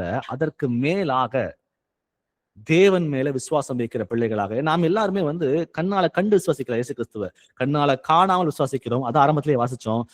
தோமா கிட்ட பேசும் பொழுது, நீ என்னை வந்து கண்டு விசுவாசிக்கிறாய், என்னை காணாமல் விசுவாசிக்கிறவர்கள் பாக்கியவான்கள் அப்படின்னு சொல்லிட்டு. அப்ப நீங்களும் நானும் தான். அப்போ இயேசு கிறிஸ்துவ ஒரு கிறிஸ்துவ வாழ்க்கையை வாழ்கிற பிள்ளைகளாக, நம்ம உறுதியாக தேவனுக்குள் நிலைத்திருக்கிற பிள்ளைகளாக அவரை விசுவாசித்தே ஆக வேண்டும். விசுவாசிச்சா மட்டும்தான் நம்ம அவருக்கு பிரியமான பிள்ளைகளாக இருக்கிறோம். அப்போ அந்த விசுவாசத்துல எப்படி வளருதுன்னு பார்க்கும் பொழுது, ஆரம்பத்துல பார்த்தோம், நம்ம தேவனுடைய வார்த்தைகளை வாசிக்க வாசிக்க வாசிக்க நாம் ஆட்டோமேட்டிக்கா இந்த விசுவாசம் குறைவாக இருந்தாலும் சரி அது வளர ஆரம்பிக்கும். 2வது விஷயம் எப்படி வளருதுன்னு பார்க்கும் பொழுது, உங்களுடைய வாழ்க்கையை நீங்களே யோசிச்சு பாருங்களேன். இயேசு கிறிஸ்து அறிவதற்கு முன்பாக இருந்த உங்க வாழ்க்கை, இயேசு கிறிஸ்து அறிந்த பிறகு உங்க வாழ்க்கை, அப்படியே 2ஆ பிரிச்சுக்குங்க. அப்போ முன்பான ஒரு வாழ்க்கை எப்படி இருந்துச்சு அப்படின்னா, ஒரு உபத்திரவத்தின் மத்தியில எல்லாரும் வாழ்ந்திருப்போம். ஆனா இயேசு கிறிஸ்து வந்ததுக்கு அப்புறம் வந்து அவரை சொந்த ரட்சகராக ஏற்றுக்கொண்டோம், அவருக்கு பிரியமாக நடக்கிறோம். பிரியமாக நடக்கும் பொழுது நம்மையே அறியாம நமக்கு எவ்வளவு உபத்திரவங்கள் இருந்தாலும் சரி, ஒவ்வொன்னா கர்த்தர் என்ன பண்ணிருப்பாருன்னா நம்ம வாழ்க்கையை நீங்களாக்கியிருப்பார். அப்போ எவ்வளவோ பிரச்சனைகள் இருந்திருக்கான் வாழ்க்கையில, ஆனா அவரோட முறையிடும் பொழுது கர்த்தர் நமக்கு அதை மாத்தி கொடுத்தது நமக்கு அநேக சாட்சிகள் உங்க வாழ்க்கையிலும் என் வாழ்க்கையிலும் நிச்சயமாக இருக்கும். அப்போ எப்பெல்லாம் விசுவாசம் குறையுதோ அப்படியே வாழ்க்கையை அப்படியே ரிவைண்ட் பண்ணி பாருங்களேன். உபத்திரம் இருந்த டைம்ல ரிவைண்ட் பண்ணி பாருங்க. ஆனா இன்னைக்கு அது ஒன்றுமே இல்லாம போயிருக்கும். அதே போலதான் இன்னைக்கு ஏதாவது ஒரு பிரச்சனை இருக்கலாம், ஆனா அதை வந்து பெருசா யோசிக்காம இதையும் கர்த்தனுக்கு மாத்தி தருவான்ற அந்த விசுவாசத்துல நம்ம இருக்கும் பொழுது கண்டிப்பா அந்த பிரச்சனைகள் கர்த்தர் நமக்கு மாத்தி தருவார். அதான் வசனம் சொல்லுகிறது, நாம் தரிசித்து நடவாமல் விசுவாசித்து நாம் நடக்கிறோம் என்று பார்க்கிறோம். அடுத்தது வாசிக்கலாம். மார்க்ல 9ஆம் அதிகாரம் வசனம் 24, மார்க் 9:24. இதோட சேர்த்து அதே மார்க்ல 9ஆம் அதிகாரம் 17 முதல் 29 வரை எடுத்துக்கங்க. முதல்ல வந்து இது மட்டும் வாசிங்க. மார்க் 9:24. உடனே பிள்ளையின் தகப்பன், விசுவாசிக்கிறேன் ஆண்டவரே, என் விசுவாசம் நீங்கும்படி உதவி செய்யும் என்று கண்ணீரோடே சத்தமிட்டு சொன்னான். ஆமென். ஆமென். இந்த பேக்ரவுண்ட் நம்ம கொஞ்சம் புரிஞ்சுக்கலாம். அந்த இடத்துல வந்து உடனே பிள்ளையின் தகப்பன், விசுவாசிக்கிறேன் ஆண்டவரே, என் அவிசுவாசம் நீங்கும்படி உதவி செய்யும் என்று கண்ணீரோடே சத்தமிட்டு சொன்னான். அப்ப எனக்கு அவிசுவாசம் இருக்குதா அப்படின்னா நம்ம என்ன பண்ணணும்? வசனங்களை வாசிக்கணும், நம்ம வந்து கர்த்தர் எனக்கு செய்த சாட்சியை நினைவு கூறணும். இன்னொரு விஷயம் ரொம்ப முக்கியமானது, இது என்னால வளர்த்துக்கவே முடியாது ஆண்டவராக இயேசுவே, நீர் எனக்கு உதவி செய்யும், என் அவிசுவாசம் நீங்கும்படி எனக்கு வந்து உதவி செய்யுமான்னு சத்தமிட்டு கேட்கும் பொழுது அவர் அந்த இடத்துல நம் விசுவாசத்தை வர்த்திக்க பண்ணுகிற தேவனாகவே அவர் இருக்கிறார். ஒரு சின்ன ஒரு சாட்சி மட்டும் இதே இடத்துல பார்ப்போம், இதே அதிகாரத்துல வாசிப்போம். மார்க் 9:17 முதல் 29 வரை வாசிக்கலாம். 17-29. அப்பொழுது ஜனக்கூட்டத்தில் ஒருவன் அவரை நோக்கி, போதகரே, ஊமையான ஒரு ஆவி பிடித்த என் மகனை உம்மிடத்தில் கொண்டு வந்தேன். அது அவனை எங்கே பிடித்தாலும் அங்கே அவனை அலைக்கழிக்கிறது. அப்பொழுது அவன் நுரைத்தள்ளி பல்லை கடித்து சோர்ந்து போகிறான். அதை துரத்தி விடுபடி உம்முடைய சீசரிடத்தில் கேட்டேன், அவர்களால் கூடாமற் போயிற்று என்றான். அவர் பிரதியுத்தரமாக, விசுவாசமில்லாத சந்ததியே, எதுவரைக்கும் நான் உங்களோடு இருப்பேன்? எதுவரைக்கும் உங்களிடத்தில் பொறுமையாய் இருப்பேன்? அவனை என்னிடத்தில் கொண்டு வாருங்கள் என்றார். அவனை அவரிடத்தில் கொண்டு வந்தார்கள். அவரை கண்டவுடனே அந்த ஆவி அவனை அலைக்கழித்தது. அவன் தரையிலே விழுந்து நுரை தள்ளி புரண்டான். அவர் அவனுடைய தகப்பனை நோக்கி, இது இவனுக்கு உண்டாகி எவ்வளவு காலம் ஆயிற்று என்று கேட்டார். அதற்கு அவன், சிறு வயது முதல் கொண்டே உண்டாயிருக்கிறது. இவனை கொல்லும்படிக்கு அது அநேகந்தரம் தீயிலும் தண்ணீரிலும் தள்ளிற்று. நீர் ஏதாயிலும் செய்யக்கூடுமானால் எங்கள் மேல் மனதிறங்கி எங்களுக்கு உதவி செய்ய வேண்டும் என்றான். இயேசு அவனை நோக்கி, நீ விசுவாசிக்க கூடுமானால் ஆகும், விசுவாசிக்கிறவனுக்கு எல்லாம் கூடும் என்றார். உடனே பிள்ளையின் தகப்பன், விசுவாசிக்கிறேன் ஆண்டவரே, என் அவிசுவாசம் நீங்கும்படி உதவி செய்யும் என்று கண்ணீரோடே சத்தமிட்டு சொன்னான். அப்பொழுது ஜனங்கள் கூட்டமாய் ஓடி வருகிறதை இயேசு கண்டு அந்த அசுத்த ஆவியை நோக்கி, ஊமையும் செவிடுமான ஆவியே, இவனை விட்டு புறப்பட்டு போ, இனி இவனுக்குள் போகாதே என்று நான் உனக்கு கட்டளையிடுகிறேன் என்று அதை அதட்டினார். அப்பொழுது அது சத்தமிட்டு அவனை மிகவும் அலைக்கழித்து புறப்பட்டு போயிற்று. அவன் செத்து போனான் என்று அநேகர் சொல்லத்தக்கதாக செத்தவன் போல் கிடந்தான். இயேசு அவன் கையை பிடித்து அவனை தூக்கினார். உடனே அவன் எழுந்திருந்தான். வீட்டில் அவர் பிரவேசித்த பொழுது அவருடைய சீசர்கள் அதை துரத்திவிட எங்களால் ஏன் கூடாமற் போயிற்று என்று அவரிடத்தில் தனித்து கேட்டார்கள். அதற்கு அவர், இவ்வகை பிசாசு ஜபத்தினாலும் உபவாசத்தினாலுமே என்று மற்ற எவ்விதத்தினாலும் புறப்பட்டு போகாது என்றார். ஆமேன். ஆமேன், ஆமேன். சோ இந்த வசனங்களை மீண்டும் ஒரு முறை நீங்க வீட்டுல உட்கார்ந்துட்டு இதை வாசிங்க. ஏன்னா பவர்ஃபுல்லா இருக்கும் இந்த வசனங்களை வாசிக்கும் பொழுது. வசனங்கள்ல வந்து பார்க்கும் பொழுது நான் வாசிக்கிற மீண்டும் இருக்கும் 2-3 வசனங்களை மட்டும்.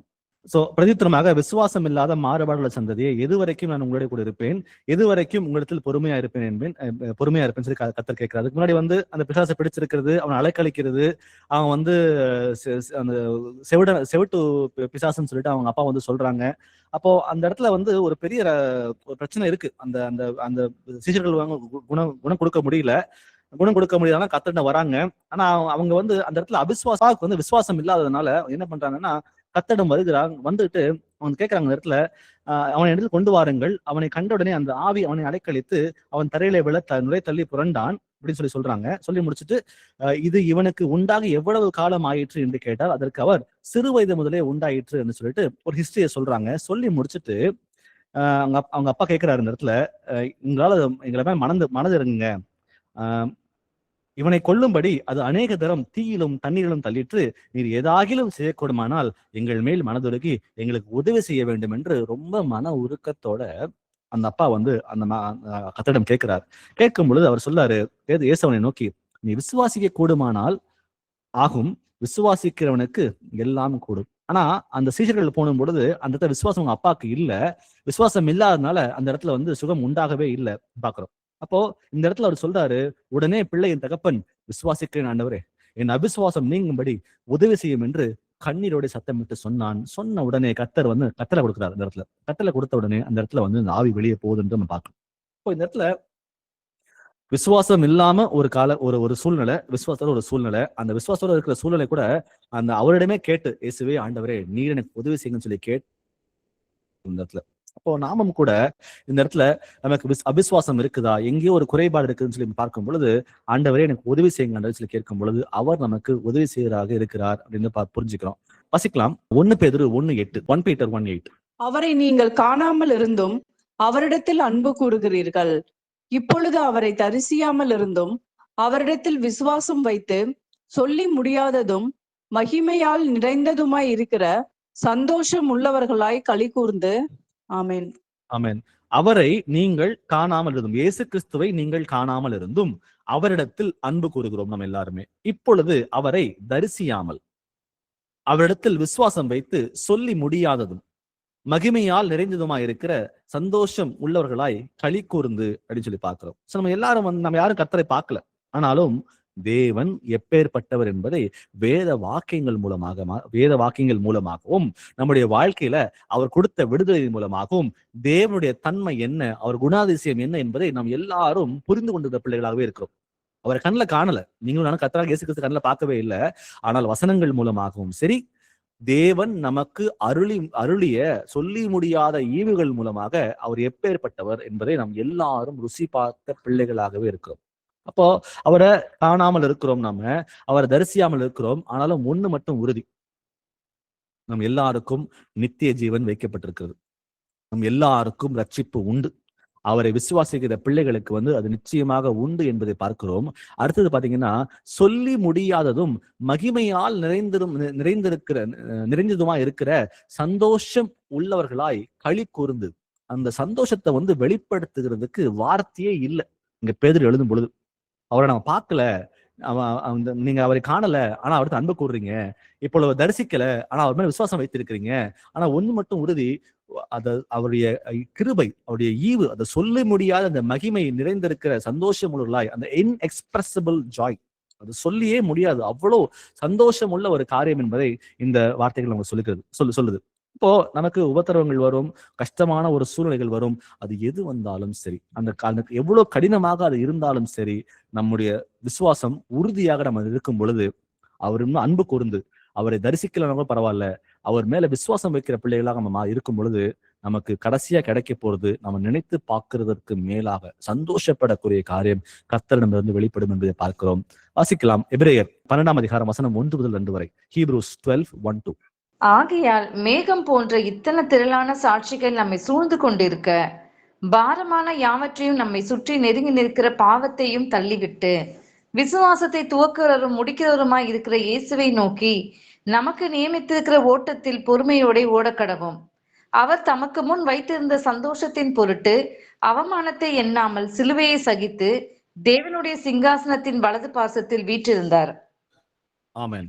சோ இந்த வார்த்தைகள் சொல்வது போல, மேகம் போன்ற இத்தனை திரளான சாட்சிகள் நம்மை சூழ்ந்து கொண்டிருக்க, நமக்கு எவ்வளவு திஷ்டாந்தங்கள் பைபிள்ல சொல்லப்பட்டிருக்கு, அதோட சேர்த்து நம்முடைய வாழ்க்கையிலும் அநேக சாட்சிகள் கர்த்தர் எவ்வளவோ பிரச்சனைகள் நம்ம வெளியே கூட்டு வந்திருக்கிறார்.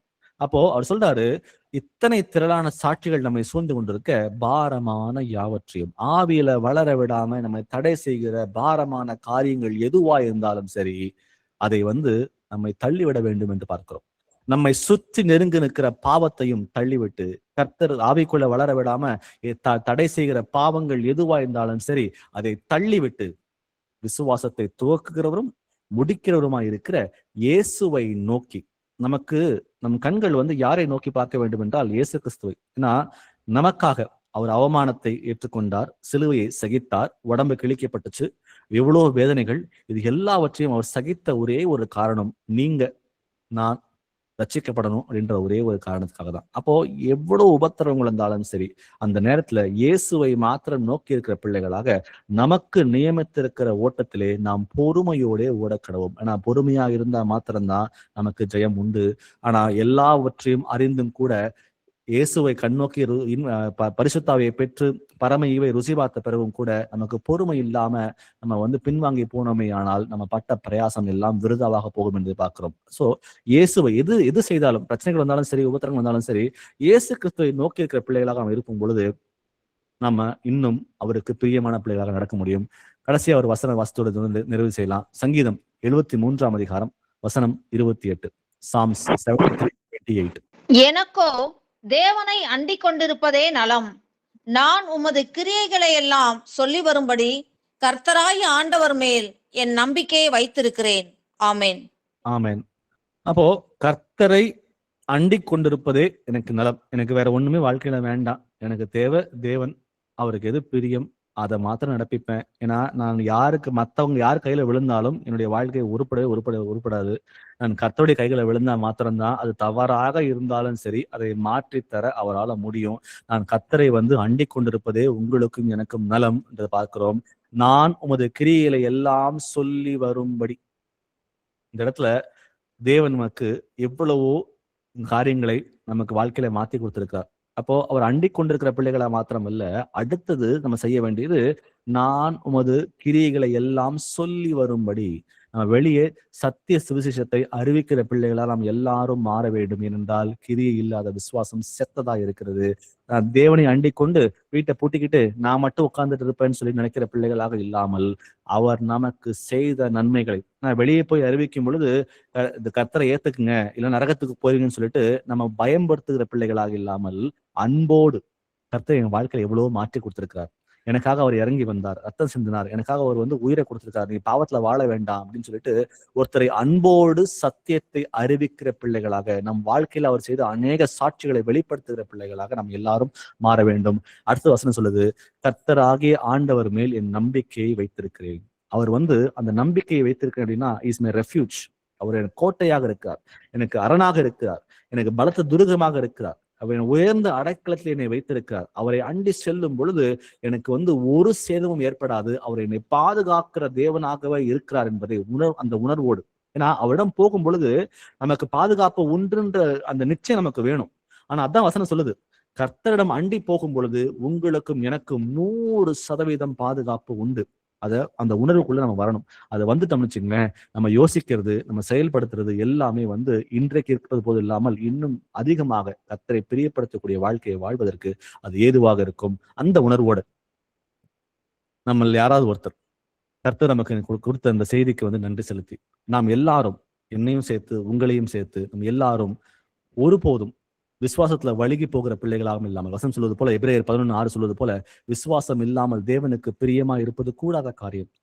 ஏனென்றால் தேவனிடத்தில் சேருகிறவன் அவர் உண்டென்றும் அவர் தம்மை தேடுகிறவர்களுக்கு பலன் அளிக்கிறவர் என்றும் விசுவாசிக்க வேண்டும் என்று வாசிச்சோம் இன்னைக்கு. அந்த எண்ணங்களோட எல்லாரும் ஒருத்தர் கூட விட்டு போகாம எல்லாரும் இன்னும் அதிகமாக விசுவாசத்தை வளர்கிற பிள்ளைகளாக, ஒவ்வொரு காரியத்தையும் கர்த்தருக்கு பிரியமாக இருக்குமா என்று உணர்ந்து அதை செயல்படுத்துகிற பிள்ளைகளாக மாற வேண்டும் என்ற அந்த எண்ணத்தோட நம்மள யாராவது ஒரு பிரேயர் பண்றீங்களா? ஸ்தோத்திரம் ஆண்டவரே, அன்பின் பரிசுத்த பிதாவே, நீர் நேற்றும் இன்றும் என்று மாறாத தேவனை நன்றியோடு ஸ்தோத்தரிக்கிறோம், துதிக்கிறோம் ராஜா. அப்பா, இந்த ஆன்லைன் கூடுகையை கர்த்தர் ஆசீர்வதித்து அப்பா அனுதின வாழ்க்கைக்கு ஏற்ற ஆலோசனை உங்களுடைய தாசன் மூலியமா எங்களுக்கு கொடுத்தீங்கப்பா, அதற்காக ஸ்தோத்திரம். இதை கேட்ட ஒவ்வொரு சகோதரர் சகோதரிகள், சிறு பிள்ளைகள், பெரியோர்கள் அனைவரையும் கர்த்தர் ஆசீர்வதிங்க தகப்பனே. விசுவாசம் இல்லாமல் தேவனுக்கு பிரியமா இருப்பது கூடாத காரியம். நீ விசுவாசித்தால் தேவனுடைய மகிமையை காண்பா என்று விசுவாசத்தை குறித்து உங்களுடைய தாசன் மூலியமா அப்பா சிறந்த வசனத்தை நாங்கள் கேட்டோம் ஆண்டவரே. அனுதின வாழ்க்கைக்கு அப்பா எங்களுக்கு சிறந்த ஒரு நல்ல வார்த்தையை தேவன் எங்களுக்கு ஏற்படுத்தி கொடுத்ததற்காக ஸ்தோத்திரம்.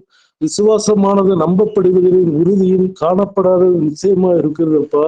ஆபிரகாம் தேவனை விசுவாசித்தான், அது அவனுக்கு நீதியாக எண்ணப்பட்டது போல எங்களுக்கும் அப்பா அது விசுவாசமா நாங்கள் கர்த்தருக்கு விசுவாசத்தோடு நடக்கிற பிள்ளைகளாக எங்களை தகுதிப்படுத்துகிற ராஜா. இந்த வார்த்தையை மட்டும் கேட்டால் மட்டும் போதாதப்பா, இந்த வார்த்தையின் பிரகாரம் ஒவ்வொருவரும் நடக்க கர்த்தர் எங்களுக்கு தகுதிப்படுத்துகிறப்பா. நீ விசுவாசித்தால் தேவனுடைய மகிமையை, விசுவாசம் இல்லாமல் தேவனுக்கு பிரியமா இருப்பது கூடாத காரியம். இந்த விசுவாசத்தை குறித்து நாங்கள் அனுதினமும் ஆண்டவரே கேட்கிறோம் ஆண்டவரே. நாங்கள் ஒவ்வொருவரும் அதன் பிரகாரம் நடக்க எங்களை தகுதிப்படுத்துங்கப்பா. நீ என்னிடத்தில் அன்பா இருக்கிறது போல நான் உங்களிடத்தில் அன்பா இருப்பேன் என்று சொன்னீங்கப்பா. அதே போல நாங்கள் அனுதினமும் உண்மை தேடுற பிள்ளைகளா இருக்க கர்த்தர் எங்களை தகுதிப்படுத்துங்கப்பா. உண்மை அண்டிக் கொள்கிற யாவரும் பாக்கியவான்கள் என்று சொன்னீங்கப்பா. ஒவ்வொரு வார்த்தையும் ஜீவன் இருக்கிறது, அந்த வார்த்தையில் மரணம் இல்லை ஆண்டவரே. அப்பா, கண்டும் விசுவாசிக்கிறவனை விட காணாமல் விசுவாசிக்கிறவனை பாக்கியவான் சொன்னது போல நாங்கள் அப்பா உண்மை கண்டும் விசுவாசிக்காதபடி காணாமல் அனுதினமும் ஆண்டவரே இந்த வார்த்தையின் மூலியமா ஜெபத்திலும் வேத வாசிப்பிலும் நாங்கள் உறுதியாக தரித்திருந்து உண்மை விசுவாசிக்கிற பிள்ளைகளாக ஒவ்வொருவரையும் தகுதிப்படுத்துங்கப்பா. இதை கேட்ட ஒவ்வொருவரையும் கர்த்தர் விசுவாசத்தோடு ஜெபத்திலும் வேத வாசிப்பதிலும் அனுதினமும் ஆண்டவரே உடைய வார்த்தையை கேட்பதற்கு எங்களை தகுதிப்படுத்துங்கப்பா. இந்த வார்த்தையின் பிரகாரம் ஒவ்வொருவரும் நடக்க கிருபை செய்யுங்க, அப்படியே செய்யுங்க தகப்பனே. எல்லாவற்றையும் இந்த கரத்துல வைக்கிறோம். துதிக்கான மகிமை யாவும் உமக்கே செலுத்துகிறேன். ரட்சகரும் மீட்பருமாகிய இயேசு கிறிஸ்துவின் நாமத்தினாலே ஜெபிக்கிறேன். ஜெபம் கேளு எங்கள் ஜீவனுள்ள நலப்பிதாவே. Amen. Praise Lord brother. Praise Lord. Prayer பண்ணுங்க எனக்கு. சொல்லுங்க brother.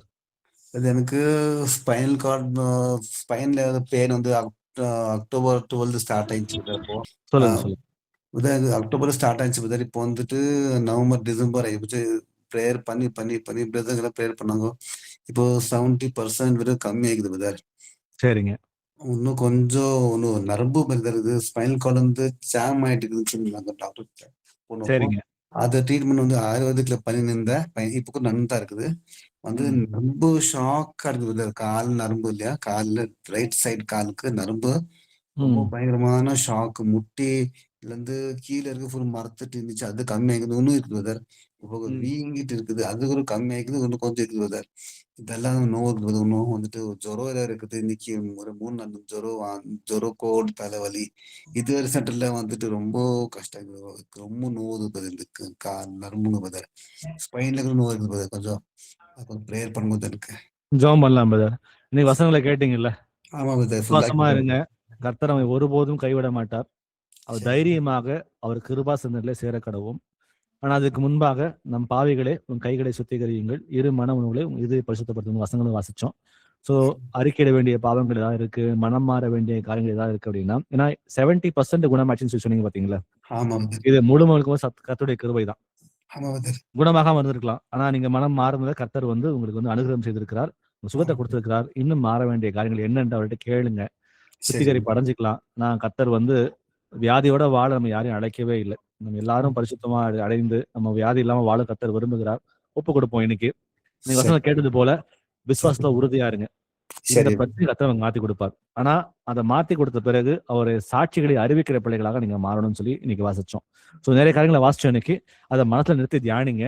நம்ம ஜெபம் பண்ணலாம். இன்னைக்கு எசப்பா ஆண்டவரே, இந்த நேரத்துல சகோதரன் ஜெரால்டுக்காக உங்க சமூகத்துக்கு வருதுங்க ஆண்டவரே. நான் மாத்திரம் இல்ல ஆண்டவரே, என்னோட சேர்ந்து சபையார் நாங்கள் எல்லாரும் வருகிறோம் ஆண்டவரே. எங்கே இருவர் ஒருமனப்பட்டு ஒரு காரியத்தை கேட்கும் பொழுது இது வாக்கியம் பண்ண நீங்க சொல்லியிருக்கீங்கப்பா, அதுக்காக நன்றி செலுத்துகிறோம் ஆண்டவரே. அந்த வசனத்தை நாங்கள் முழு நிச்சயமாக நாங்கள் எல்லாரும் விசுவாசிக்கிறோம். எசப்பா, இந்த நேரத்துல சகோதரனுக்கு வந்து ஸ்பைன்ல பிரச்சனை இருக்கு அப்படின்னு சொல்லி நாங்க கேட்டோம் ஆண்டவரே. அப்பா, எவ்வளவு உபத்திரவங்கள் இருந்தாலும் சரி, பிசாசோட கிரிகள் இருந்தாலும் சரி ஆண்டவரே, அந்த ஸ்பைன்ல இருக்கிற பிரச்சனைகளை வந்து நீங்க நிறைய வந்து ஆண்டவரே வியாதிகளை தீர்த்து அவர் சுகத்தை கொடுத்திருக்கீங்க. அதுக்காக நன்றி. அந்த உடல் சுகத்தை பெற்றுக்கொண்டு வருகிறது என்பதை நாங்கள் முழுமையாக விசுவாசிக்கிறோம். ஆனாலும் எங்கள் அவிசுவாசம் நீங்கும்படியாக ஆண்டவரே சமூகத்துக்கு வருகிறோம். அப்பா எங்கள் மனதுருகி கேட்கிறோம். எங்கள் அவிசுவாசம் நீங்கும்படியாக எங்களுக்கு ஒவ்வொருவருக்கும் நீங்க உதவி செய்யுங்கப்பா. இந்த நேரத்துல ஆண்டவரே, நீங்க எங்க எல்லாருக்கும் அதிகாரத்தை கொடுத்திருக்கீங்க. உம் நாமம் உச்சரிக்கப்படும் பொழுது பிசாசுகள் நடுங்கும் எங்களுக்கு தெரியும். அதுல வந்து வல்லமை உண்டு எங்களுக்கு தெரியும் ஆண்டவரே. உங்க நாமத்தை உச்சரிக்கும் பொழுது அந்த இடத்துல விடுதலை உண்டாகும் என்பதை நாங்கள் முழுமையாக விசுவாசிக்கிறோம். சகோதரனுக்கு இந்த நேரத்துல ஆண்டவரே ஸ்பைன்ல பிரச்சனை, தலையில வலி, உடல்ல பலவீனங்கள் இருக்குது ஆண்டவரே. இதை ஆண்டவரே பிசாசு அவரை வந்து அலக்கழித்துக் கொண்டிருக்கிறான். அந்த பிசாசை மேற்கொள்வதற்கும் எங்களுக்கு அதிகாரம் உண்டு என்பதை நாங்கள் விசுவாசிக்கிறோம். இயேசு கிறிஸ்துவின் நாமத்தினால சொல்றேன்.